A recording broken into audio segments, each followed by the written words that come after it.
Bahkan kemudian santri saya yang hafal 30 juz Al-Quran, 36 orang diumrohkan oleh Pak Dahlan.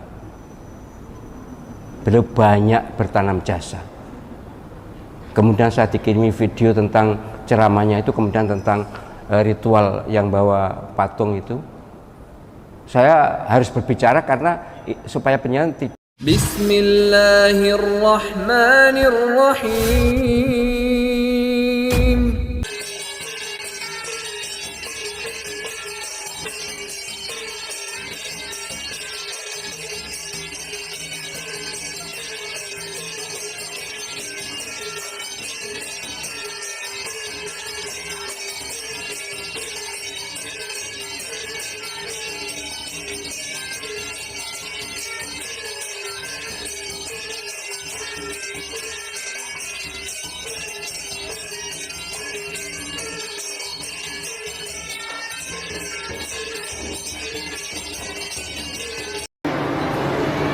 Saya beberapa kali ke Taiwan, ke satu pantai timur namanya Hualien.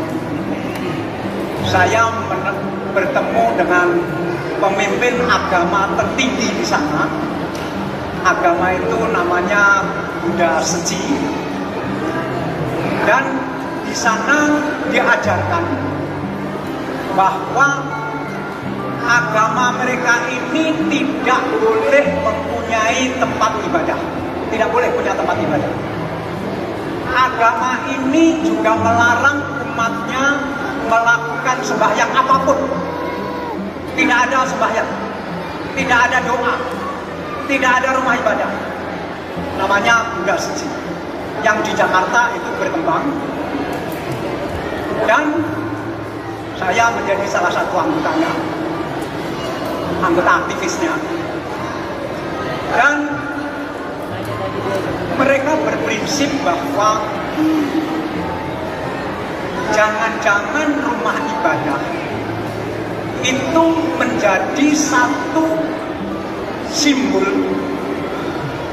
persaingan marketing antar agama.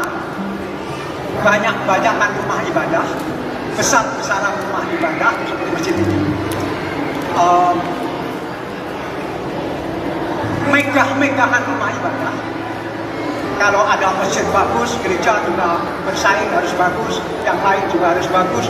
Akhirnya terjadi persaingan rumah ibadah yang mungkin ini akan menjadi sumber konflik ke depan. Kemudian tidak boleh ada sembahyang dan tidak boleh ada doa. Kenapa?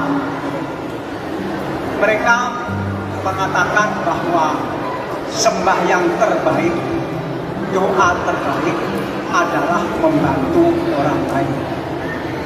Jadi mereka sangat aktif ketika memberantas kebodohan, sangat aktif di bidang kesehatan, sangat aktif donor organ, dan segala macam. Di Jakarta mereka melakukan mereka menyantuni anak-anak terlantar yang ada di pinggir-pinggir sungai, yang tidak pakai sandal, tidak pakai sepatu, dan bajunya kumuh atau tidak pakai baju. Kemudian dimasukkan dalam satu sekolah, yang sekolah itu harus pakai jas, harus pakai dasi seperti di Al-Zaitun ini, dan berubah begitu drastis. Anak-anak ini dari hidup di pinggir sungai menjadi sekolah di sekolah yang bagus dengan tata tertib yang bagus dan seterusnya. Nah, saya berpikir kenapa lahir agama seperti itu? Tentu juga berdasarkan pemikiran-pemikiran bahwa jangan sampai dunia ke depan itu runtuh, antara lain bukan hanya karena pangan, tapi juga karena persaingan agama, persaingan ideologi, dan agama yang mestinya menjadi sumber kedamaian, menjadi sumber pertikaian, dan menjadi sumber konflik. Jadi begitulah dunia.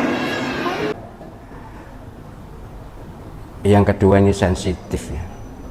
Tapi baiklah, saya kemukakan karena sudah tersebar di sosial media tentang Pak Dahlan Iskan. Ini saya dikirimi videonya. Saya hanya berharap pada penjenengan, Pak Dahlan Iskan itu orang baik. Saya akrab dengan beliau sejak muda. Bahkan kemudian santri saya yang hafal 30 juz Al-Quran, 36 orang diumrohkan oleh Pak Dahlan. Beliau banyak bertanam jasa. Kemudian saya dikirimi video tentang ceramahnya itu, kemudian tentang ritual yang bawa patung itu. Saya harus berbicara karena supaya penjenengan tidak mencela. Penjenengan justru harus nengok diri sendiri. Na'udzubillah, belum tentu loh kita bisa bertahan dalam Islam ini sampai akhir hayat. Belum tentu. Lihat kondisinya. Orang sehebat Pak Dahlan Iskan ada gangguan seperti itu. Apalagi kerucuk-kerucuk di Al-Qadar Nganjuk sana itu. Iman ecek-ecek, jangan maitu. Apa maitu, Mas? Jangan mencela, ojo ngrasani. Belum tentu kita. Saya sendiri tuh selalu berdoa, Allahumma ya muqallibal qulub tsabbit qalbi ala dinik. Itu ijazah Nabi loh ya. Ya Allah yang membolak-balikkan hati, kokohkan hati saya dalam agamamu. Itu dianjurkan oleh Nabi SAW dibaca sesudah tasyahud sebelum salam. Allahumma ya muqallibal qulub tsabbit qalbi ala dinik. Jangan lewat ini, sebab kita juga tidak bisa menjamin diri kita ini bagaimana nanti akhir hidup kita kan. Kita memang selalu berharap husnul khotimah, selalu berharap tetap bertauhid, tetap Islam. Iyalah harapan kita, tapi kita kan nggak tahu. Maka harus berdoa ihdinas shiratal mustaqim, itu ya itulah, supaya kita berada di jalan yang lurus dan tidak maitu yang seperti Pak Dahlan. Pak Dahlan diuji oleh Allah SWT. Ya ujian, entahlah soal alasan, soal background, saya sudah mendapatkan banyak informasi, tapi endingnya saya berharap penjenengan, satu, jangan maitu. Dua, harus ngesakne. Tiga, mendoakan. Sekarang saya ajaknya mendoakan beliau, orang yang berjasa besar bagi pesantren ini, pesantren Tahfidz Al-Qadar. Moga-moga beliau mendapatkan hidayah, perlindungan, pertolongan dari Allah Subhanahu wa taala. Ala hadhihi niyyah. Al-Fatihah. A'udzu billahi minasyaitonir rajim. Bismillahirrahmanirrahim. Alhamdulillahirabbil alamin. Arrahmanir rahim. Maliki yaumiddin. Iyyaka na'budu wa iyyaka nasta'in. Ihdinas shiratal mustaqim. Shiratal ladzina an'amta 'alaihim ghairil maghdubi 'alaihim waladdallin. Amin. Terima kasih panjenengan sudah mendoakan, moga-moga iman kita semuanya dikokohkan oleh Allah SWT, dan moga-moga kita semuanya nanti menghadap Allah SWT dalam keadaan husnul khatimah. Amin ya rabbal alamin. Saya yakin keluarganya Pak Dahlan juga melakukan banyak hal.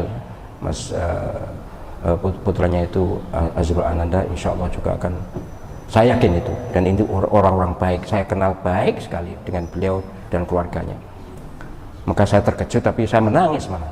Jadi ada orang yang kirim YouTube itu seperti ngejek itu. Oh ya janganlah, kita ini belum tentu seperti ngejek, menyesalkan. Nah, kita belum tentu kita juga bisa disesalkan kok. Jadi gitu ya. Jadi sekali lagi, ojo kepedian bahwa kita ini lebih baik.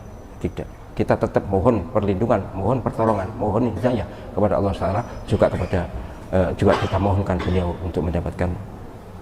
Jadi jangan menjadi bahan rasan-rasan, tapi bahan doa. Kalau yang dapat kiriman video itu Mas sampean Mas. Ya, yang dua itu, yang satu pidatonya, yang satu ritualnya. Itu tersebar luas sekali. Dan umumnya yang mengomentari itu mengomentari rodok maidu, menyesalkan gitu. Oke lah, itu mungkin respons spontan, tapi saya mengharap penjenengan jangan maidu, jangan mencela. Doakan dan doakan.